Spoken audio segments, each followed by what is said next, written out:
the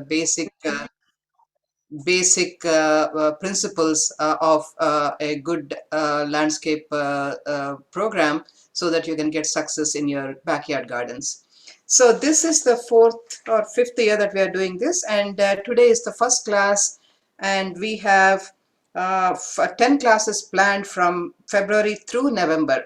So each class will go over one specific element of learning about your home landscapes and how best you can be successful in learning, the tips and tricks that we have all learned over the years. The first topic for today is landscape basics. So that's a very apt topic, because without the basics without putting the foundation, we can't really move to building a good backyard. So today's speaker is Peggy DeHemacote, and she has been with Fort Bend Master Gardeners and Agrilife Extension for a very, very long time, since 2003. And without her, I don't think we can function. So she has been doing uh, so many roles. She has been taking so many roles, and she has been one of the very sought after speakers. And today she will talk about the Earthkind principles that are involved in laying down your backyard landscapes. So Peggy is already also certified as an advanced trained in Earthkind landscaping, that she did back in 2015. And she not only teaches, but she also maintains some of the community gardens using those principles. So she has been in her various roles. She has been a programs director, she has been the president, treasurer, community relations director, among other things. She currently serves as the president of the Fort Bend County Agricultural and Horticultural Advisory Committee, and she lives in Richmond. And one of the very, very, very impressive things about Peggy, a few years back, we had the home garden tour, and I had the fortune of visiting her gardens, and she has a beautiful garden full of native plants without using any water. So she is fantastic in using the native plants, and today we are honored to have her as our first speaker. Thank you and welcome, Peggy. Thank you, Suma, for that very kind introduction. And you raised the bar pretty high. I hope I measure up. While we're on the topic of introductions, I don't want to take anything for granted. So I'm going to give a shout out here to Texas A&M Agrilife Extension Service. I hope all of you are familiar with that organization. But on the chance that a few of you may not be, let me briefly tell you that Texas A&M Agrilife Extension Service is, and I quote, a unique education agency with a statewide network of professional educators, trained volunteers, and county offices. It reaches into every Texas county to address local priority needs. And some of its major efforts have to do with mitigating drought impacts, conserving water use in homes, landscapes, and production agriculture, improving emergency management, enhancing food security, and protecting human health through education about diet, exercise, and disease prevention and management. It's a wonderful agency that does great things for our community, and I want you all to be familiar with it. And if it weren't for Texas A&M Agrilife Extension Service, we wouldn't have the Texas Master Gardener Program. And we are the trained volunteers that assist the Extension Service in bringing education to the community around research-based horticulture information.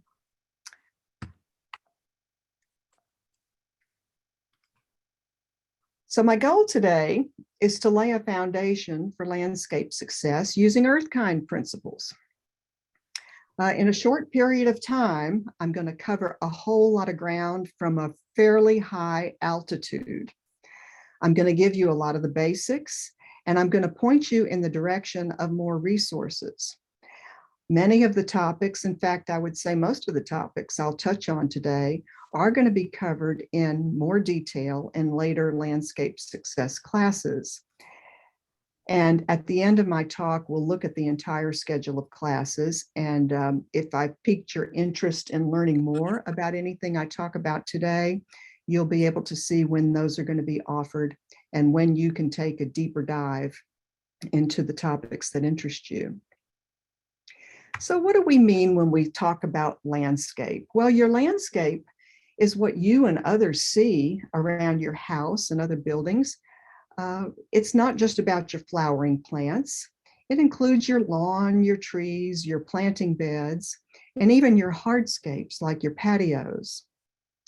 And it has spatial features, just like a home. It has ceilings of trees and arbors.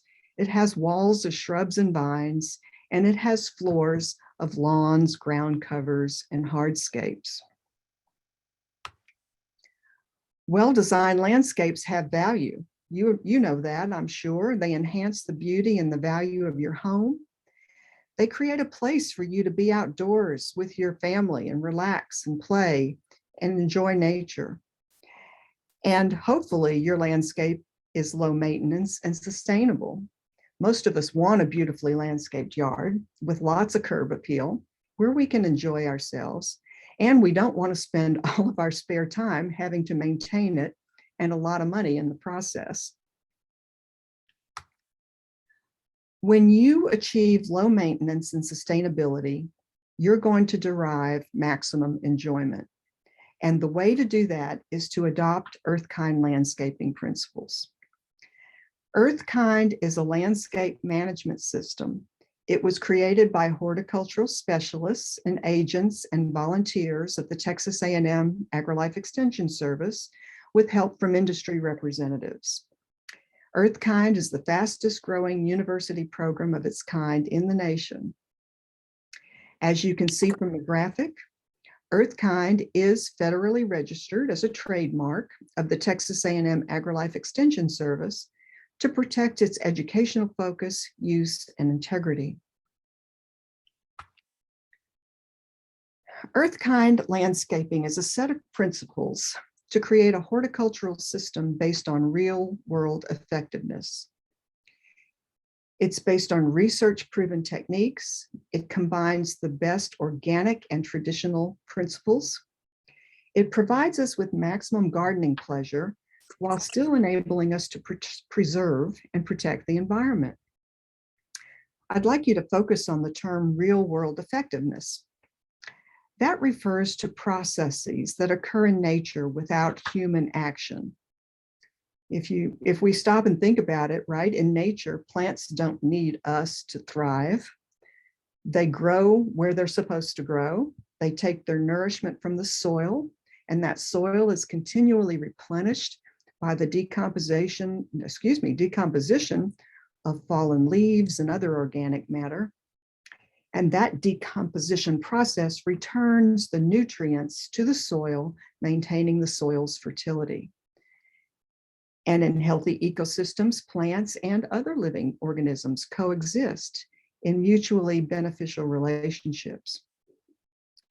Earthkind landscaping teaches us how to imitate these natural processes in our landscapes.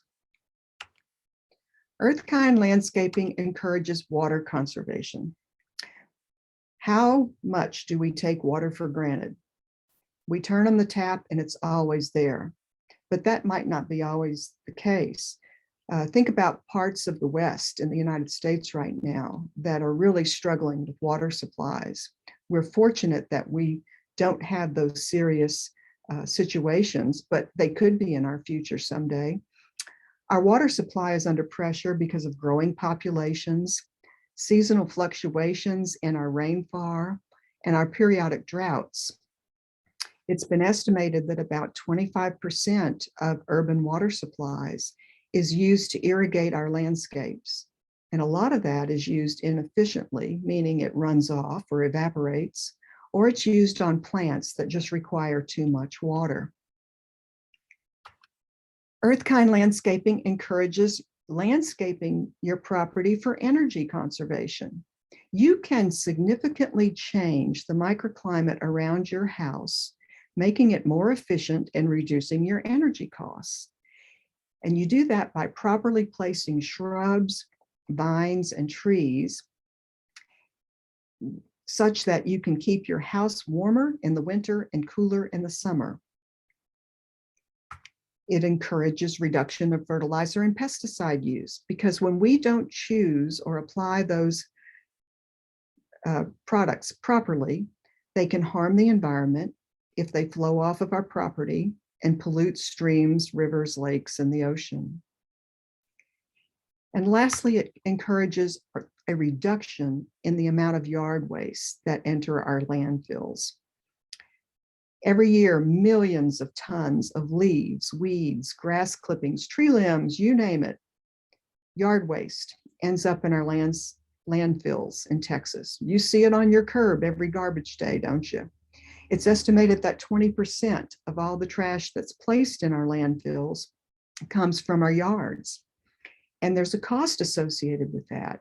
It's estimated that it costs Texans over $300 million a year to collect and dispose of yard waste. Earthkind landscaping is organized around a set of 7 basic principles for conserving and sustaining natural resources. And today I'm going to give you an overview of each one. And there will be more in-depth discussions of these principles during the later classes that are offered in our 2022 Landscape Success series. Before we dive into the first principle, though, I want to be sure you appreciate what Earthkind landscaping is. It's not xeriscaping, something you may have heard of. Xeriscaping was designed early in the 1980s by Denver Water. And it's since gained popularity around the country, especially in drier parts of the United States. It's not deemed very appealing by most people. That's because it often looks like this, but we don't want you to think about that when you think about Earthkind landscaping. We want you to think about this. Because Earthkind landscapes can be green and cool landscapes full of your favorite beautiful plants that you maintain with water efficient practices. So we can achieve our water conservation goals and still have the same green Texas style landscape to which we've become accustomed. So the first principle that we'll talk about is planning and design. Even if you have an established landscape now, you could create a plan to optimize your landscape using Earthkind principles. And that plan could be your guide to gradually make changes and incorporate new plants without resorting to an extreme makeover. When you do landscape design, you typically have these objectives in mind, at least in Earthkind landscaping. You want low maintenance, you want energy conservation, you want water conservation, and you want it to satisfy your lifestyle. And you can literally do this by making a sketch of your yard. That includes the location of your house and hardscapes and your existing shrubs and trees and grass areas. And then you can step back and think about what you think about it. Look at what's working. How do you like your plant spacing? Do you have the right plants? Do you have enough diversity of plant materials? Are you spending way too much time maintaining it? Is it consuming a lot of water? And if you want to change it, what's your budget? What do you want it to, what functions do you want it to satisfy? When you're doing design, you think about the physical and environmental elements of design, as you can see on this slide. Shade, or the lack of it, is a deciding factor in plant selection. I know that all too well. I started with a yard 30 years ago that was in full sun. I made lots of planting beds. I planted lots of trees. And now I have to transition from sun-loving plants to shade-loving plants because my trees are mature. Soil is important. Soil anchors our plants. It stores water and nutrients. and it provides habitat for earthworms and microbes and other organisms. The chemical and physical properties of your soil greatly affect your plant performance. When you think about your landscape design, you have to take into account overhead and underground structures like your power lines and buried utility lines and your irrigation pipes before you plant trees whose canopies might interfere with those structures. And you have to consider, and their roots might also interfere with the underground structures.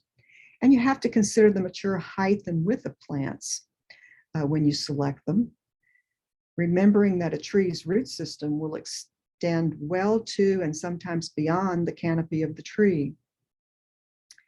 You might need windbreaks. You might have windbreaks, your fences, buildings, but you can create more windbreaks if you need them using shrubs. And windbreaks can protect more sensitive plants from the cold, and they can reduce water loss in plants. And of course, you have to take advantage of slope and drainage, because the objective here is to retain as much water as we can on our landscape, where it can penetrate deep into the soil, benefiting the landscape and not running off your property into the storm sewer. Large trees that shade the roof and the walls and the windows of your house from afternoon sun can reduce the temperatures in your house by as much as 8 to 10 degrees. Deciduous trees that provide summer shade, then drop their leaves in the fall, will allow the sun's rays to filter through bare branches in the winter to help warm the house.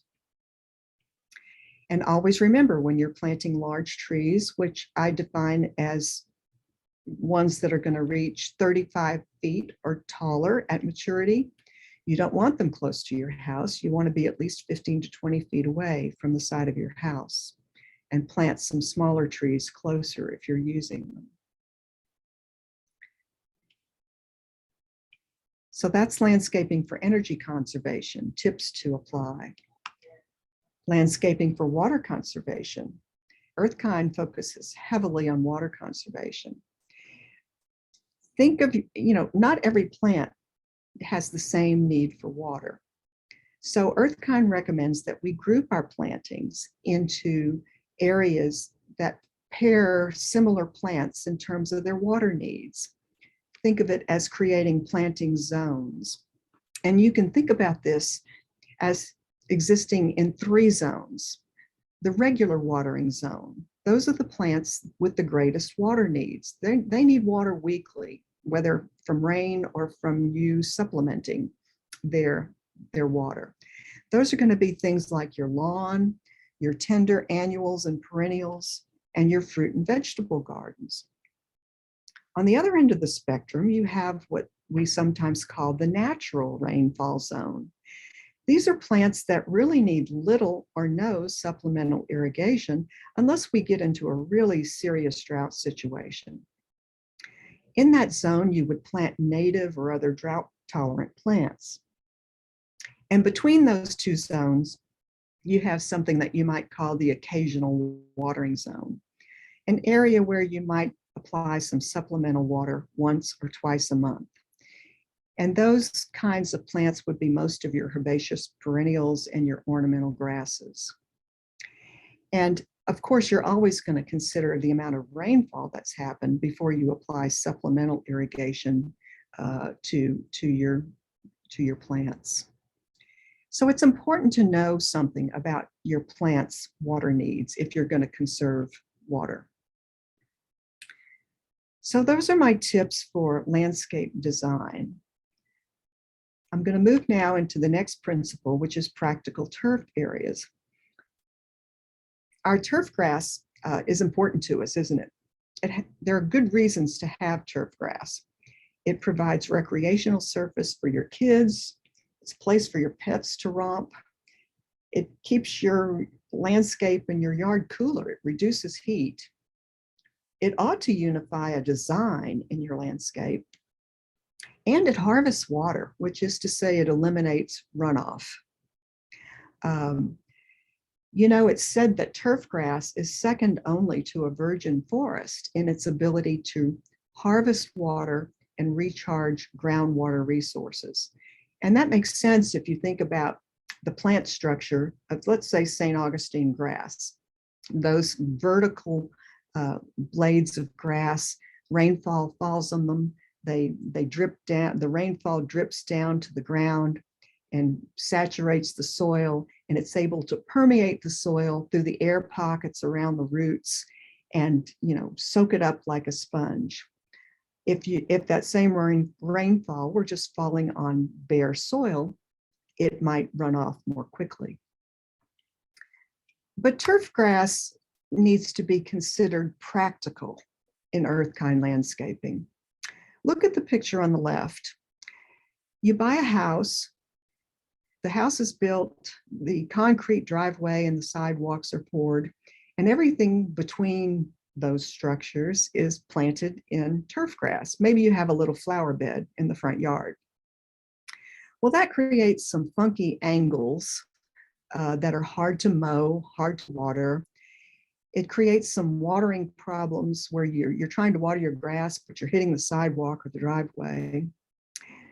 And if you can transition from that kind of a picture where your turf grass is used as filler, and instead make it part of your design feature, more like you see in the bottom picture, you've made some good progress. A good design rule of thumb is that you should have equal parts turf grass, planting beds, and hardscapes in an area that you're trying to landscape.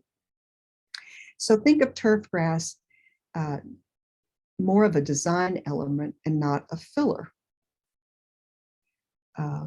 Turf grass is a heavy use of irrigation water, especially in the hot summertime. So, you know, if you can minimize it, have just the right amount, but not too much to where you're not wasting water to keep grass alive, you're doing a good thing. Here's another example of an impractical turf grass area. And we see this all the time, don't we? A parking lot where there's a strip of grass and the automatic sprinklers come on, and there's more water going down the parking lot and the street than there is, you know, saturating through the soil.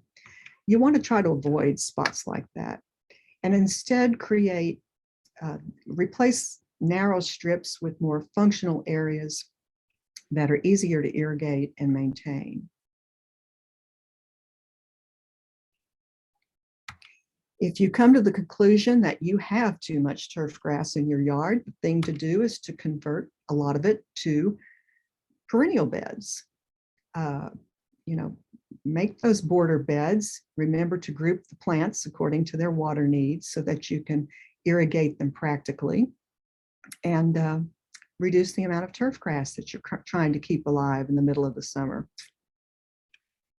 And maybe you like this approach.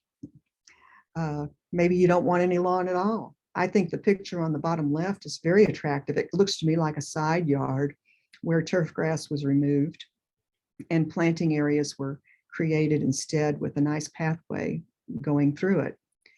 And imagine a backyard with all those raised beds if you like to grow your own food.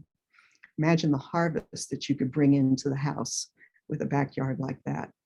These are kind of extreme examples, but you know, you got to figure out what you want and make yourself happy while still gardening responsibly.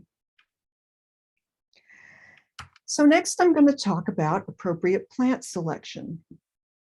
When you choose plants that are either native to our region or well adapted to our region, that means that they're going to be tolerant of our existing soil and our existing climate. They're going to demand less water. They're going to have fewer pest problems because they're growing where they're supposed to. You're not going to have to fertilize them as often. And you know, you'll have a more low maintenance, sustainable landscape. Earthkind Landscaping recommends combining Texas natives with well-adapted non-natives as being a key to a quality landscape that conserves water and protects the environment. Two beautiful examples, the native yaupon tree and berry, and the non-native but well-adapted crepe myrtle tree. Gorgeous small trees that can really enhance our landscapes without using too much water. So you may be scratching your head, well, I want to buy plants, but how do I know what plants to buy? How do I know enough about plants that I want to buy? Or maybe you're even saying, gee, I don't even know much about the plants that are already growing in my yard. How can I find out more? Well, if you take one thing away from this talk today, I want you to make a website, aggie-horticulture.tamu.edu. I want you to make that a favorite and let it be your go-to website whenever you're looking for an answer to a gardening question or a problem. What I'm showing you here is a screenshot of part of the home page for the Aggie Horticulture website. And looking down these links on the page, you see that there's a set of fruit and nut resources, which if you were to click there, you'd find fact sheets about all the fruits and nuts that we tend to grow in our backyard. These are resources for the homeowner. The next one is the same thing about vegetables. We're going to talk about Earthkind landscaping, but notice in the right-hand column, bottom right, there is a link to Texas Superstars, which are recommended plants for Texas.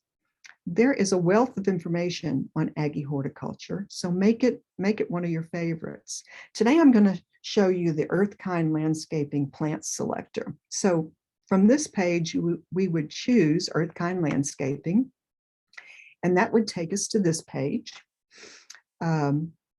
where you can see some links. We're going to choose the Earthkind plant selector. When we get there, we're going to be able to search a database.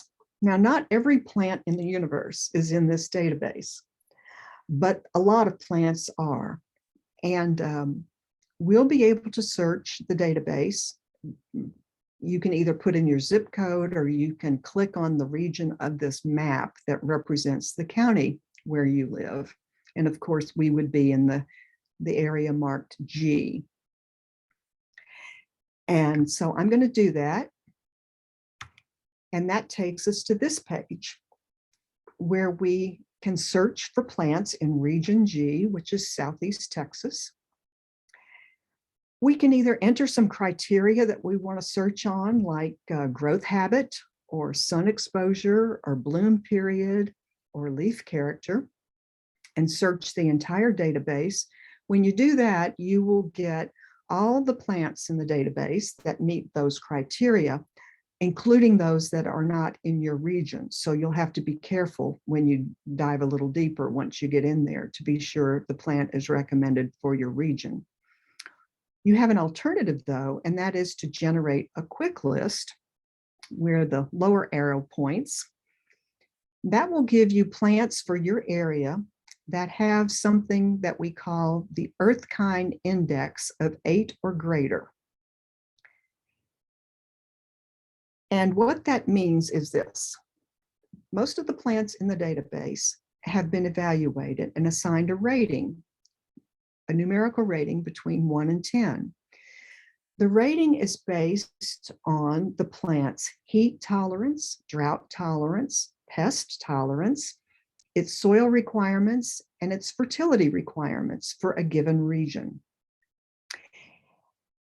And the the plants with the lower ratings, in other words, a rating of 1 would be least efficient for your region, whereas a rating of 10 would be the highest efficiency for your region.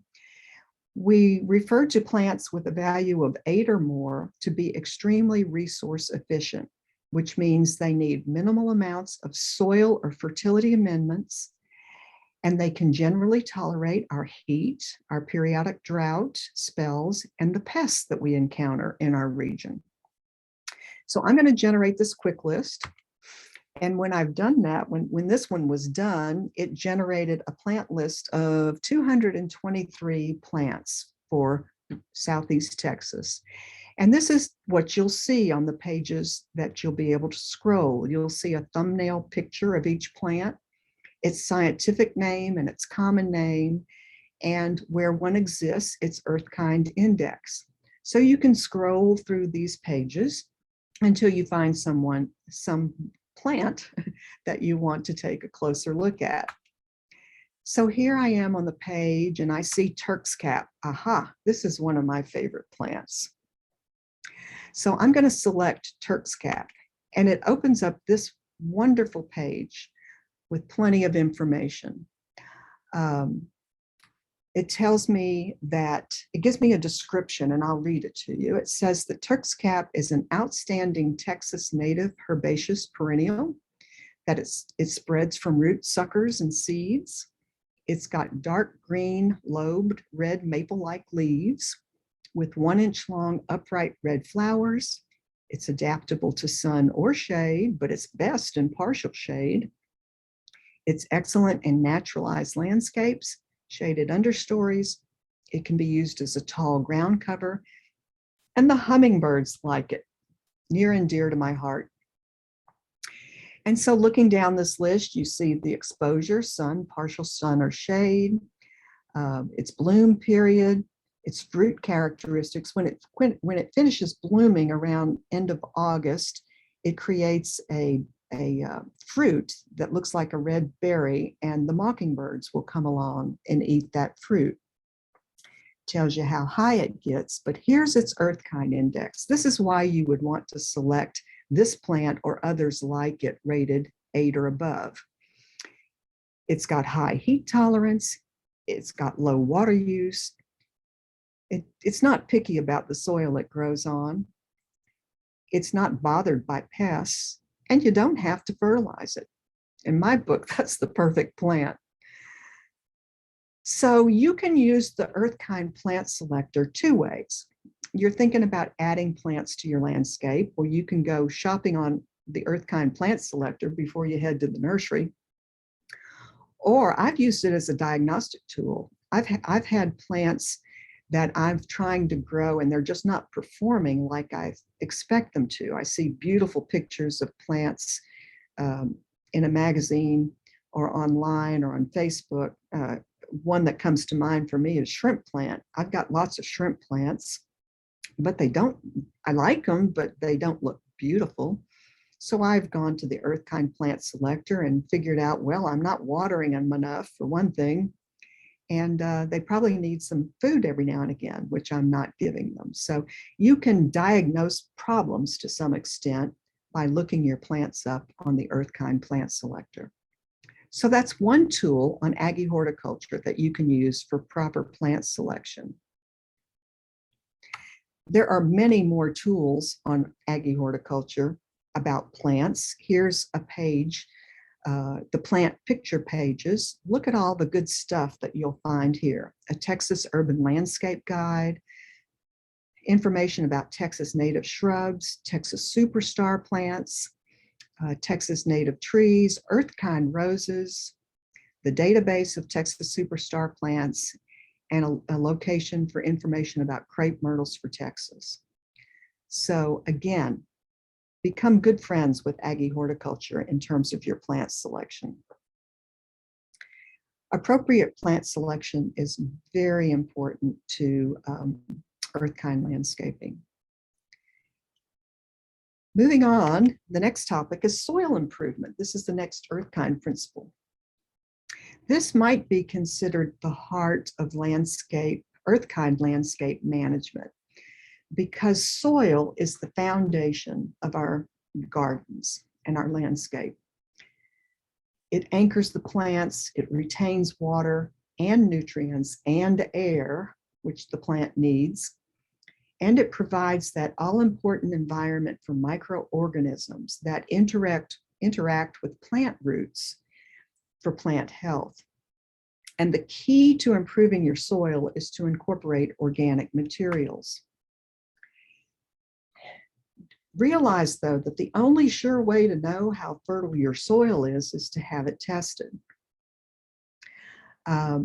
You see a website here, soiltesting.tamu.edu, where you can find out how to do that. It's very easy, it's inexpensive, And it's recommended that we do this at least every 2 years. What you get back when you send this in is an easy to understand guide as to what nutrients your soil is lacking based on the kind of plant material you're growing where you took the samples. So you won't have to use guesswork. You know, how often do we just run to the store certain times a year and buy a bag of fertilizer and apply it? How do you know you need it? How do you know you need all of the nutrients that are in that bag of soil? Well, you don't unless you do a soil test. So this is kind of fun to do. If you have children, do it with your kids, and a little bit like a school project. The best way to improve soil is with compost. It offers the best balance of benefit, effectiveness, and value. Compost, of course, results from the decay of once living organisms and their byproducts. And that means it already contains most, if not all, of the nutrients necessary for plant growth. As I've mentioned already, I think that in nature, composting occurs after plants die and leaves drop from trees. And over time, these materials break down and they return their nutrients to the soil. So you can recreate that in your home landscape by making your own compost, and you can buy good compost too. The important thing for you to learn today is to use it, whether you make it or buy it. If you're making it yourself, you're achieving the Earthkind objective of reducing yard waste that go into the landfills, because you're going to be composting your grass clippings and your leaves and other organic debris. Composting has lots of benefits, as you see here. You know, in Fort Bend County, most of us are gardening on clay soils. Well, adding compost to clay soils improves its drainage capacity because it improves its soil structure. Some of us in Fort Bend County might be on sandy soils, depending on where you live. And if, you know, sandy soils have the opposite problem. Water runs right through them, and so do nutrients. Adding compost to sandy soils increases their water and nutrient holding capacity. It also enhances the number and diversity of soil microbe populations, and it enables our plants to expand their root systems. Earthkind Landscaping recommends that if you're building a bed and you're starting on clay soil, build raised beds and incorporate 3 inches of fully finished compost into the native soil. And after you've planted the beds, add 2 to 3 inches of mulch. Compost can even be used as a mulch if you're not mixing it into the soil. However you use it, remember that it provides an almost free, slow-release fertilizer, and it's an excellent soil condition. It loosens the soil, improves aeration and drainage. It enables the soil to better hold water, and that means it's reducing your irrigation needs. The next Earthkind principle is efficient irrigation and rainwater catchment. You know, as I've mentioned, we all take water for granted, but our collective prosperity really depends on our being able to maintain an adequate supply of clean water. Whether you have an automated irrigation system or you get outside with a sprinkler on the end of a hose or walk around your landscape with your handheld sprinkler, the important thing for you to know is the objective is to give your plants enough but not too much water. Ways to do that. We've already talked about hydrozoned irrigation. Well, we haven't talked about the hydrozoned irrigation system, but the idea of matching your plants up based on their water needs enables you to zone that planting bed in such a way that your automatic sprinkler system gives that bed water only when it needs it. Maybe you skip it sometimes if it's one of those natural zones.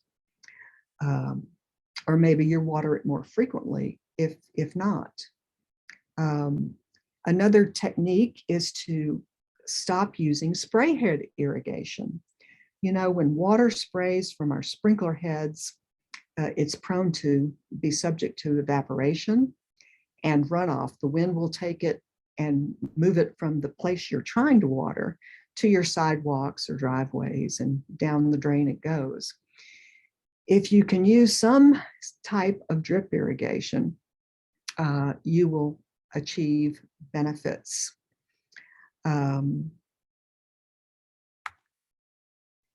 The benefits include you're going to be applying water to the soil more slowly, and that's going to let it soak in better, and you're going to be applying it right to the root zone where it's needed instead of on the leaves of the plants. And of course, you're going to reduce evaporation and runoff.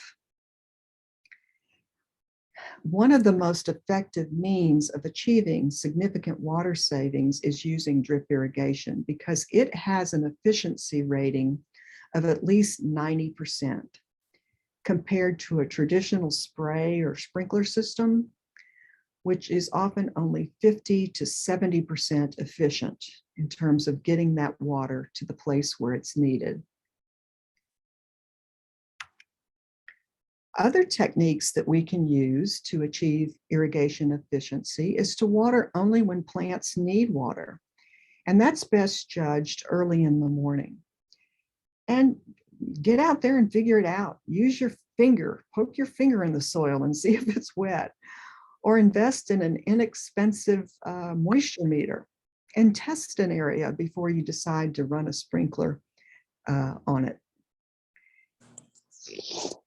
Also, water deeply to promote deep and healthy roots. If you are able to apply an inch of water to your landscape, that inch will generally penetrate the soil to a depth of about 6 inches. That's where the root zone is, so that's a good thing. But if you try to apply that inch of water all at one time on a heavy clay soil, it might not penetrate quickly enough, and then it starts running off. So there are techniques to use, such as cycle and soak. You can run the system for a little while, turn it off, move to a different system, let it soak in, come back and hit it again.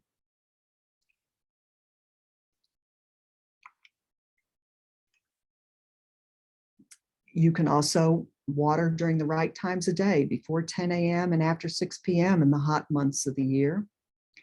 If you plant new plants and they need to be cared for the first week or two by frequently watering them, don't run the whole system, just water them individually. I've talked about not creating runoff. And this picture, this is a picture that's worth 1,000 words. If your sprinkler system is timed to go off before you get out of bed in the morning, it's a good idea to run it through its cycles during the daytime hours when you can monitor what's happening to be sure you don't have a problem like this going on and not know it.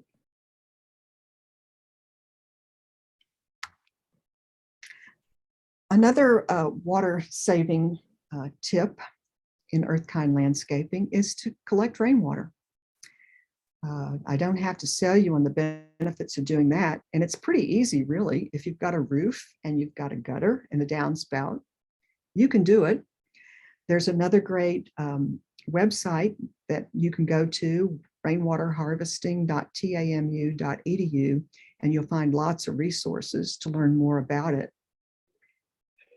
As you can see from this picture, home rainwater harvesting systems can be very basic and homemade, like the system that you see on the right, taking a 55-gallon barrel and properly equipping it to collect the rainwater.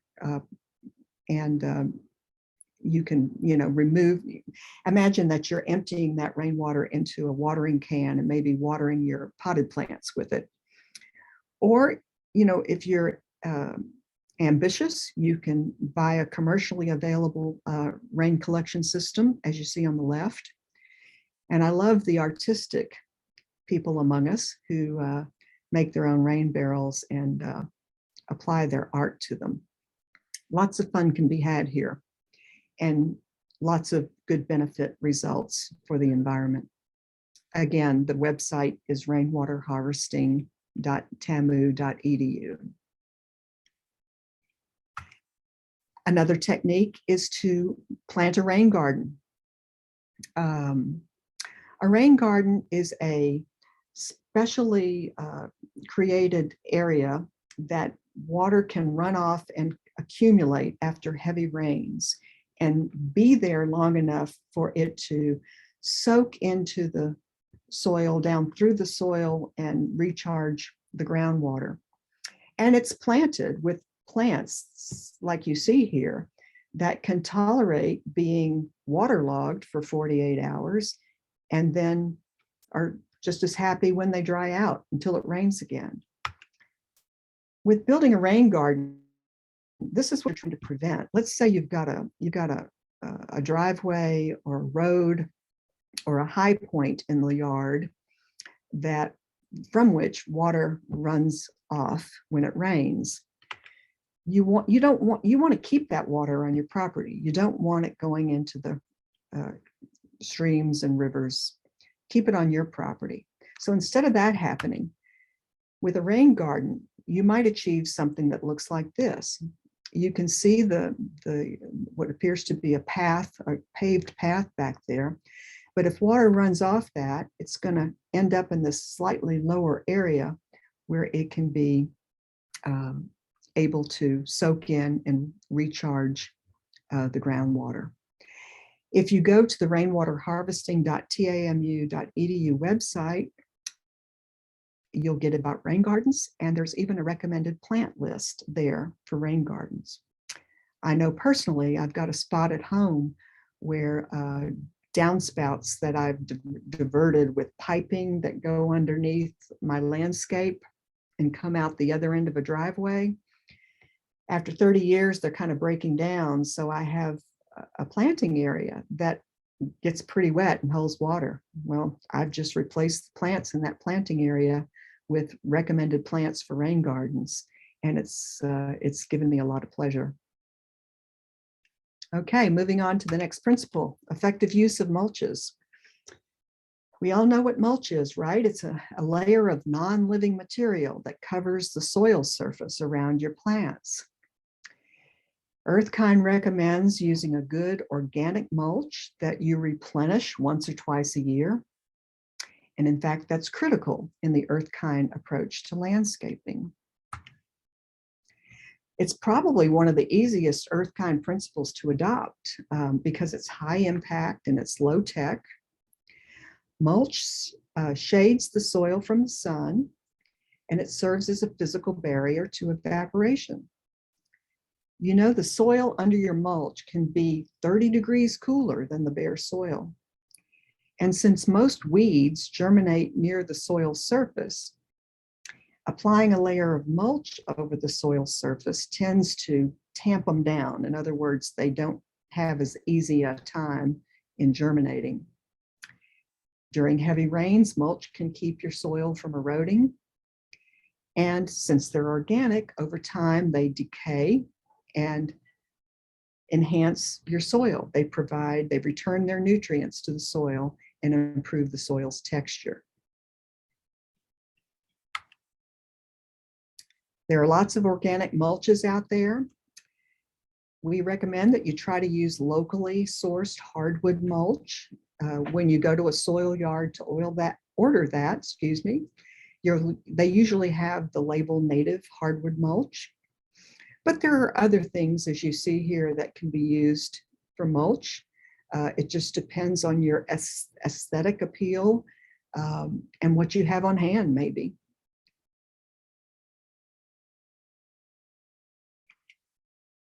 And I think lastly, the last principle we have to talk about is appropriate maintenance. If you apply the practices that we've just covered, the first 6 Earthkind landscaping principles, you can significantly reduce the amount of maintenance that's required to keep your landscape healthy, attractive, and productive. One of those maintenance chores is pruning.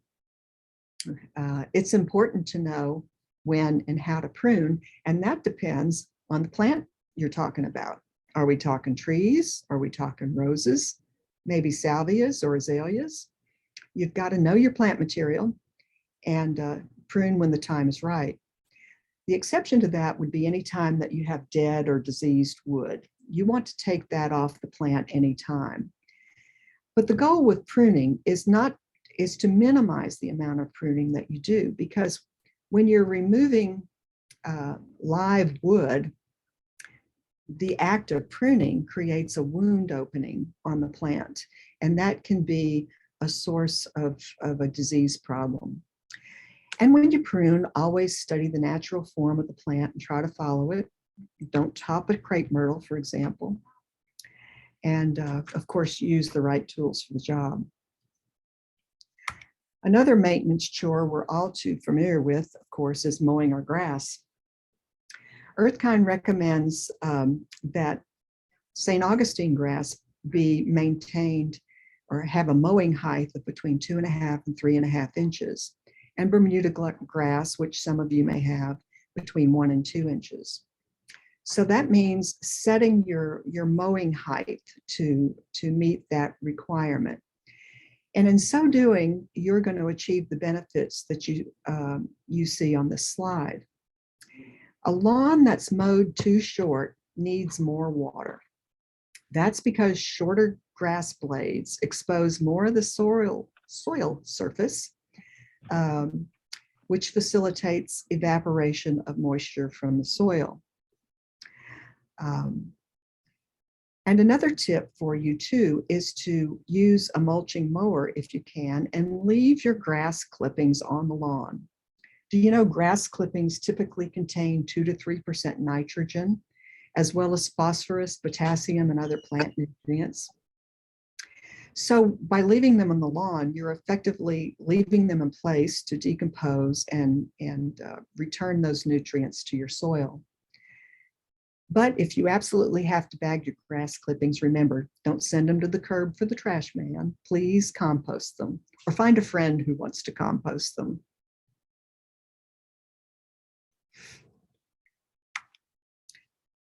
Another maintenance area that we contend with is managing pests. I want to introduce you today, if you're not familiar with it, with integrated pest management. We call it IPM for short. It's a management system that advocates that we not focus on eliminating every pest in our yards, but rather we manage them at what we consider to be acceptable levels.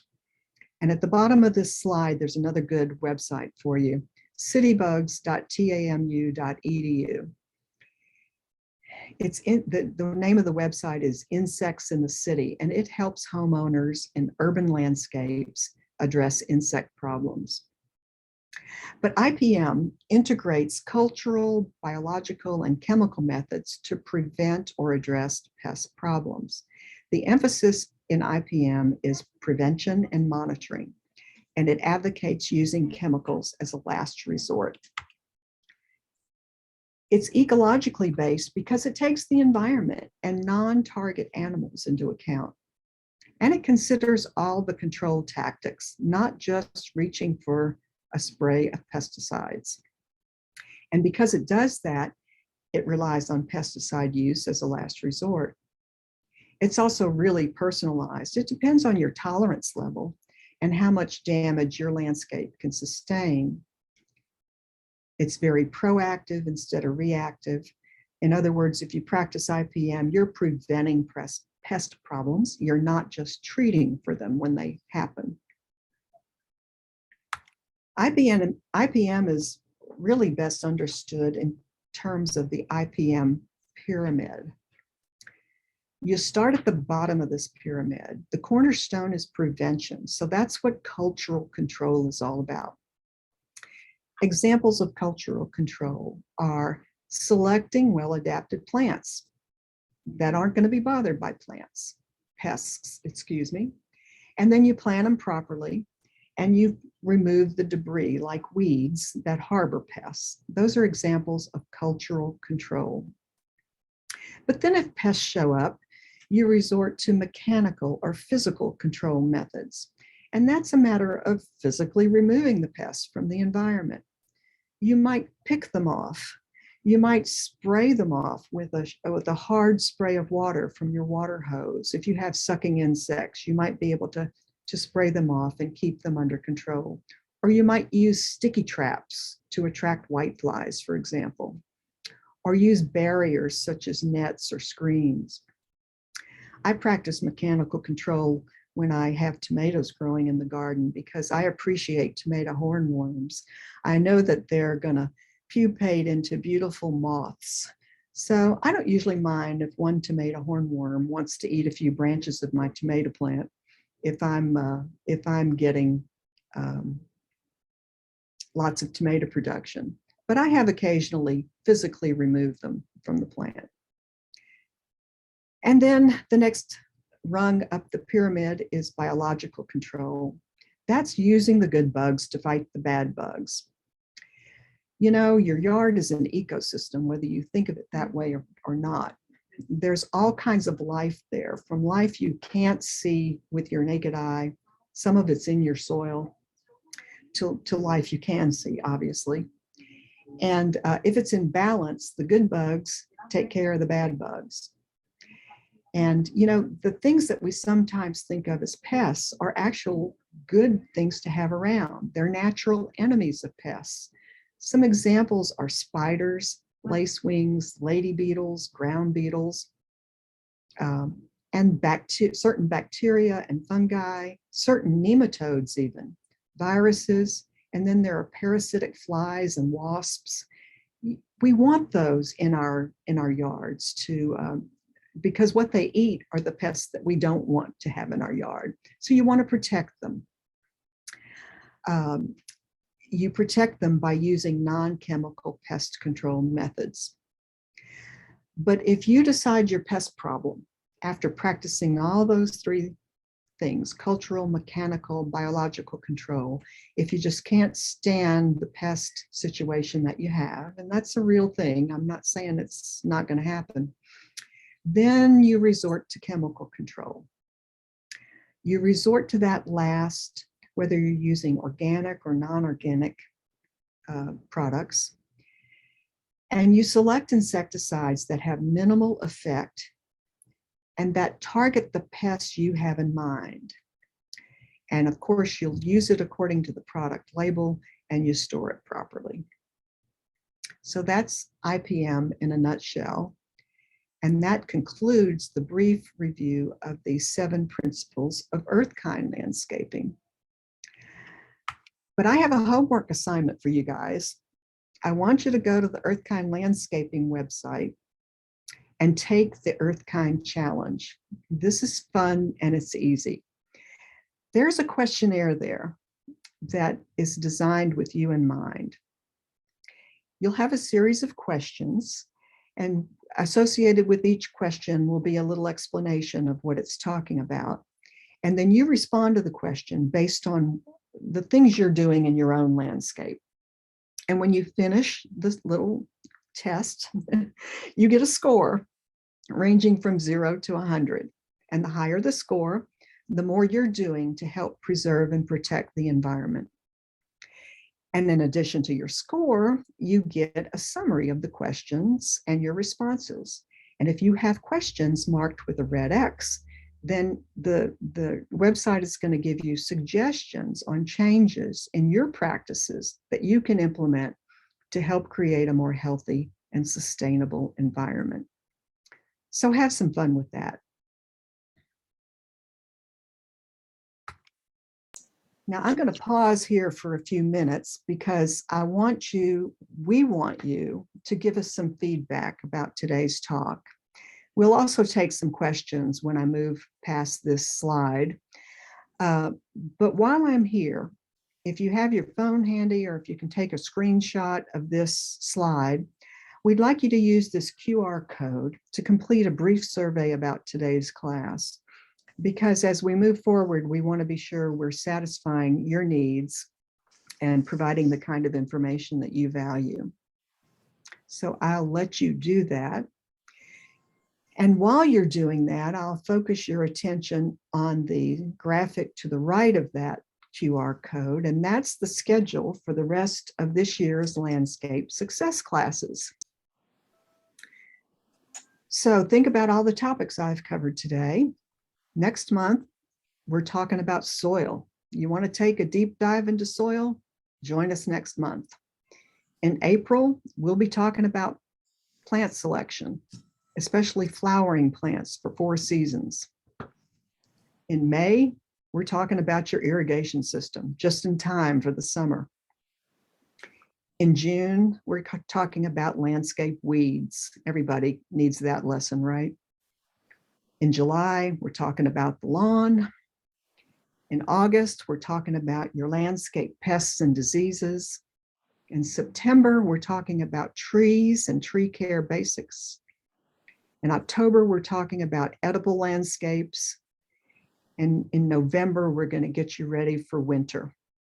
So you can relate that to the things you've heard today. We are on the verge of opening registration for more classes. I think right now, as I have spoken today, the registration that's open is for next month's class, but soon the rest of the registrations will be coming open. So this is on our website, fbmg.org, and it's also on fortbend.agrilife.org's website. So keep going with us this year because we appreciate you. Thank you so much, Peggy. That was wonderful to lay the basics and foundations for what's going to come up. And I have a few questions here, so I can pass them on to you, and you can probably help us enlighten us on this. One question from Chris is, he says, in my side yard, there is a gas pipeline, and in my front yard, there is a house drain pipeline. Can I plant any shrub or small tree like a crepe myrtle next to these pipes? If yes, how far from them? Currently, they have Augustine grass growing on those pipelines. Mhm. That's a really good question, and I don't have a great answer off the top of my head, Chris. You clearly know where those structures are, and if before you do any planning, I'd be sure to have them marked, which I know you know how to do. Utility markers. Somebody will come out and do that for you. But the slide that I have up here right now is to our hotline. And you might want to pose that question to the master gardeners that man the hotline so that they can do some research for you and get back to you with that answer. It's a really good question, but it's not one that I have on the top of my head. You can contact the hotline with the number that you see here, or you can email us at the web address that you see. There's also on our website, fbmg.org, a place where you can write to us, pose this question in writing. Boone, if you're listening, do you have any other advice about that? Yeah, I was going to. Yeah, I could take a stab real quick. In the chat box over there, you'll notice a couple of links that I put up, and one of them is to CenterPoint Energy, and this is a pipeline safety document on there. And scroll down, and I was kind of looking for the verbiage, and it says, "Do not plant trees or shrubs on pipeline easement." So the question is, what is the scale of the pipeline in the area? Is this just your supply pipeline, or is this a distribution line? And so each of those have different requirements as far as depth that you can dig and the easement within them. So your best bet is just to call the 811 number that's there, and they will guide you through all the restrictions and requirements for you. Generally I would just say stay away from it. And in that case, if it's a gas or electrical easement, I would just encourage people to stay away from them. Everything that's on your property, if it's just like irrigation line or a backflow preventer or something like that, then some type of a blockade, to increase the aesthetics is always an easy thing to do. But when we're talking about not only your safety, but the energy supply to you and your neighbors, we know that's important. We were reminded of that last winter that electricity is great. So don't be the guy that jeopardizes that. Yeah. Yeah. Well, thank you for that. I need to familiarize myself with that Centerpoint website too. Yeah. So Ty is asking, we mentioned that Fort Bend County soil has clay soil. They're asking, is it just clay or is it clay loam? Well, Yeah, I can take a stab at that too. good. Yeah, so I'm the guy that will be telling you about soils for our next presentation. So I can punt that down the road, but I would thought it'd be fun to do a little homework ahead of time. So the other link that I put in there is a USDA resource. It's the Soil Web Survey, and you know, we have had people from the NRCS, Natural Resource Conservation Service from USDA has done a whole lot of work before we were all here to document different soil types. And so that's all on that soil web survey. And so if you wanted to geek out, you know, grab a glass of wine on a Friday night if you're bored and figure out exactly what your soil is. But the short answer is about 90% of our soils in Fort Bend are 90% clay. But we do have some alluvial pockets because of the river basins that come through the county that give us some silt, loam, and sand pockets. Those are minorities by far. Most of us are blessed with this beautiful, sticky, gummy, black, brown, gray clay that we call our dirt at home. Yeah. But it is one of those questions for sure, because everybody, I was in the background. It was funny. I just took one little, about a 5-block area and hit the button on it, and it pulled up 5 different soil profiles within that one area. So it's because we are kind of an alluvial basin, our soils are based off of just the Brazos River moving, snaking across this area for eons. That our soils are very different. Pretty cool. If you like soil, it's really cool. That's good. So I don't see any other questions. So if anyone has questions, you can unmute yourself and ask them. One of us will be able to answer you, Peggy Boone. Actually, instead of a question, it's a comment. I hope the rest of the presentations will be on Zoom, available on Zoom, because that's the only way I can access them. Yes, definitely. Okay. They'll all be on Zoom, and then whoever has registered, they will also get a recording. They'll get what?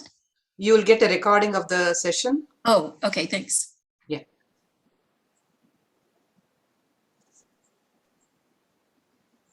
Okay, there's another question that just came in from Carol. I live around active farmland. How do I find out what kind of pesticides they use? Means, can you just go over and talk to them, or like? Yeah, that's our most common response is just if you know the operators there, there should be public information if it's asked for. If it's difficult finding who that person is, you can call Texas Department of Agriculture, their Pesticide Safety Division, and they have charts of farms that have license to apply pesticides across the state. That's Texas Department of Agriculture, Pesticide Safety Division. Okay.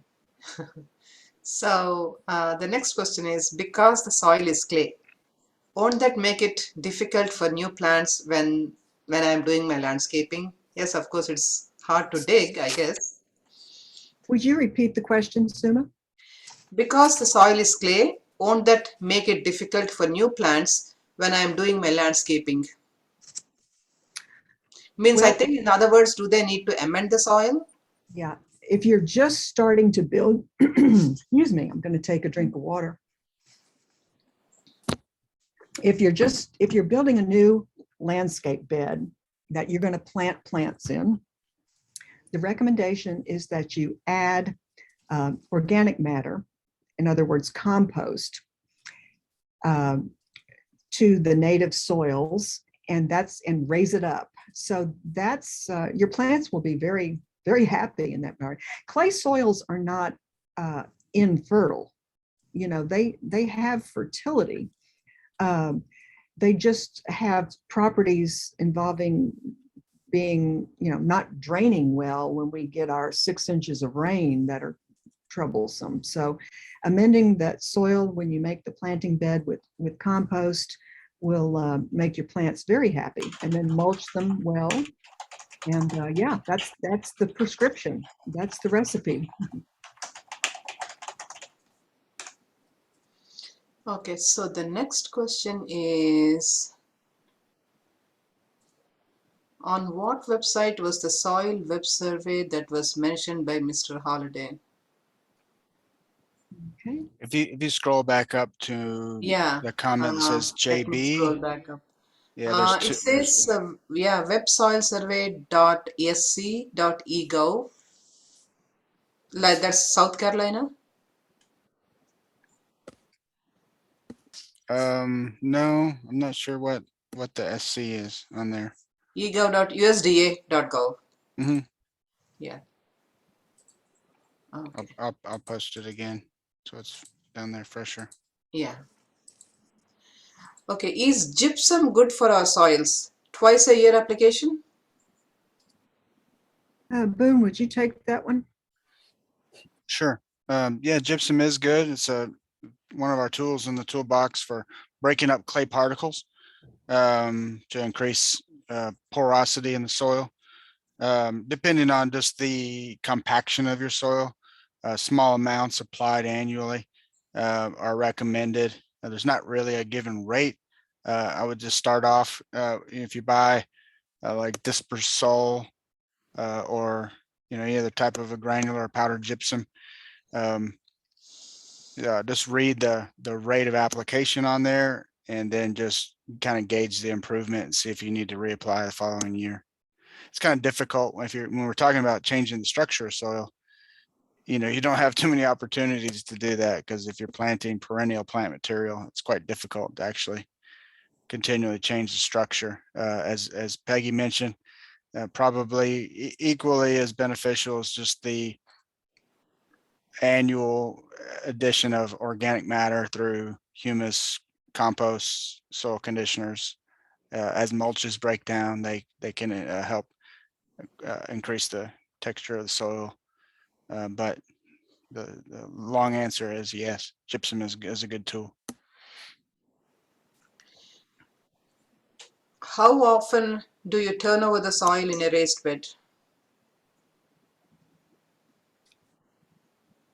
It's not really necessary to turn it over. I'm assuming you mean a planting bed for landscape plants as opposed to a raised bed for growing vegetables and that sort of thing.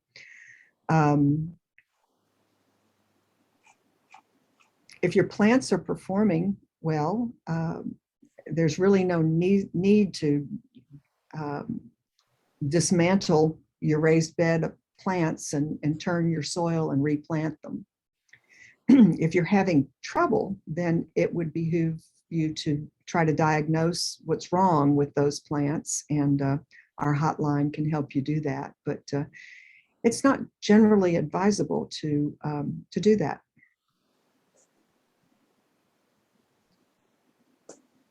I agree. Yeah.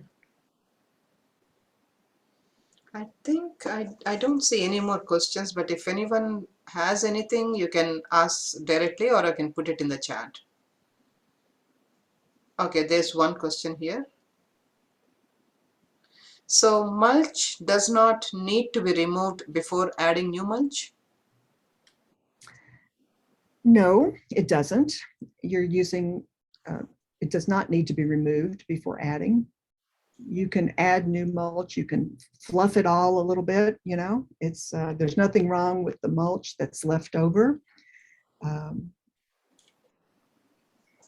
One thing that I've seen, and it's not to remove it, but just to break the surface of older mulch, because we do have some fungi that begin breaking down the organic matter in time, and then you get this mycelia. This is this white kind of threading that's in the mulch, and Yeah. that can become what's called hydrophobic with time, and that water will not be able to penetrate through that layer if that fungal layer is too thick. So in most situations, just to take a 3 or 4 prong cultivating rake and just kind of break that up a little bit and then apply the new mulch on top of that. Yeah. Yeah, I see that very often.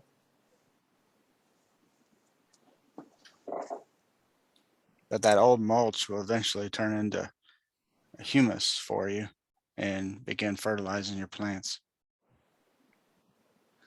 So are there any recommendations for person or service that will do soil testing on residential lawn? Means I don't know if they're asking if people will go to their house and do the testing, or because I think you already posted where they should send that soil for testing. What was the first part of the question, Suma? Are there any recommendations for person or service that will do soil testing on residential lawn? Oh, have somebody come to your house to do the soil testing? Is that the question? Yeah, yes, come to my house. I'm older and not as able as I once was. Mhm. Yeah, I relate to that problem. Well, I don't know of any services per se that do that, but a friend, a son or a daughter, once you download the instructions, it's really easy to follow and it's really easy to do. So just having somebody who's more able-bodied than you might be to do that manual labor for you, and it's not serious manual labor, but I understand, how we get older and can't do the things we used to do. Do you know of any services that do that, Boone? I don't recall ever hearing of any. Well, if you follow the forums online, and I just did a quick search for this, there's about 3 or 4 YouTube videos on conducting a soil sample that are specific to our lab at the university, and it just shows how easy it is to do. But if you're limited mobility, you may just have somebody help you with the process. But basically it's following the instructions, putting soil in some type of a bag and filling out the form and sending that to the lab. Also, if you got a lawn service that maybe does some fertilization for you, I'm sure that they would be happy to add that on to your service. But as far as extension representative or a master gardener volunteer, that's just we typically don't get that far with people. How about these test kits that we get in the market, Boone? Are they like any good?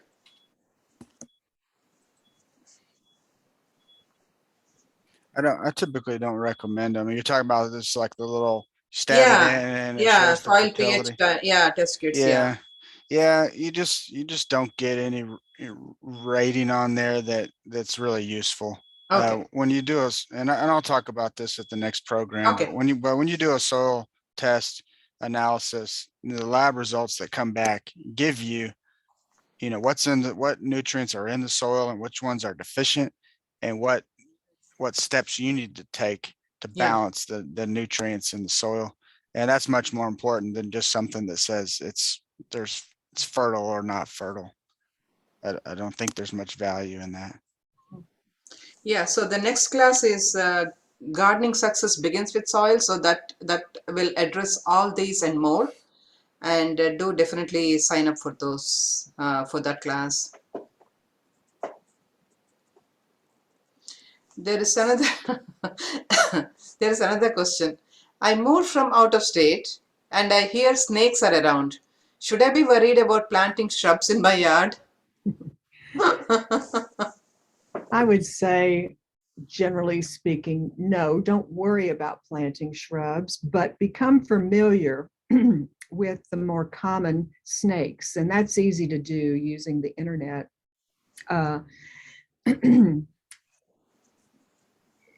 people, snakes have a purpose to serve in the environment, but certainly some of them are venomous, and you want to be able to identify one if you were to encounter it. But I don't think we have a serious snake problem here in Fort Bend County. Most of us don't. But I wouldn't use that as a reason not to plant shrubs. You always want to be careful when you're working in your garden, I think. Garden safety is important. If I'm about to stick my arm into a really overgrown area of a shrub that I'm not seeing where I'm about to put it, I'm usually taking my long-handled weed tool and rustling that shrub a little bit to see if anything comes out before I go in there. Goodness knows I've stuck my forehead in plenty of wasps' nests when I've tried to work with get into a shrub. So, garden safety is important, but snakes are not what I would say a reason not to have shrubs in your yard. Shrubs are important to your landscape, and if you want them, you should have them. Okay, there is the most favorite question. How do we deal with our HOA to use Earthkind landscaping principles? Well, that is a challenging question. Yes, we all have to deal with that. We all have to deal with it. That's right. If you may be in a neighborhood that has a prescribed list of plants that you must use, and maybe you have to turn in other plants for approval before you use them. Probably your HOA cares more about your plant selection than not, but maybe they don't know about some of the plants that we're calling to your attention. For example, if you use the Earthkind plant selector or Texas Superstars, and if you provide them with enough information about what you want to plant, including pictures, you might be able to win that battle, especially if you're using sources like Texas A&M University and Aggie Horticulture. That might be influential. But it's a challenge. I understand what you're saying. And you might have to relegate your native plantings to your backyard, and comply with the expected norms in your front yard. But even so, you should find appropriate plant materials that are good in terms of earth kindness that you can use in your front yard that would satisfy the HOA too, I would think. Yeah, and typical HOAs have some type of a landscape or structural subcommittee or something like that has open meetings. So I would advise attending those meetings and just sharing the wealth of information of Earthkind with them and encourage them to make the right decisions. Yeah. One more comment on the woman from out of state.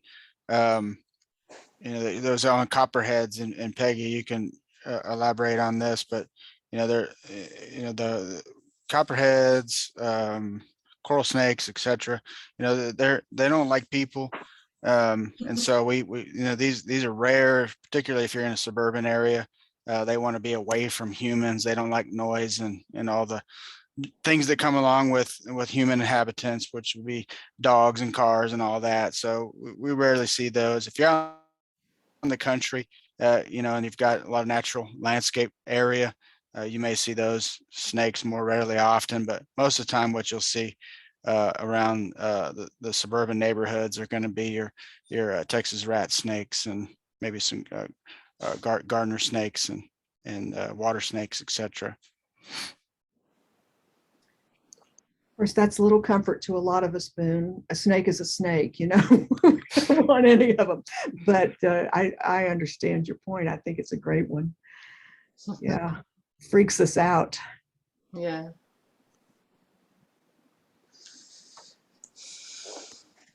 Well, I really appreciate everybody's attention today, if I haven't said that already. I hope I taught you something.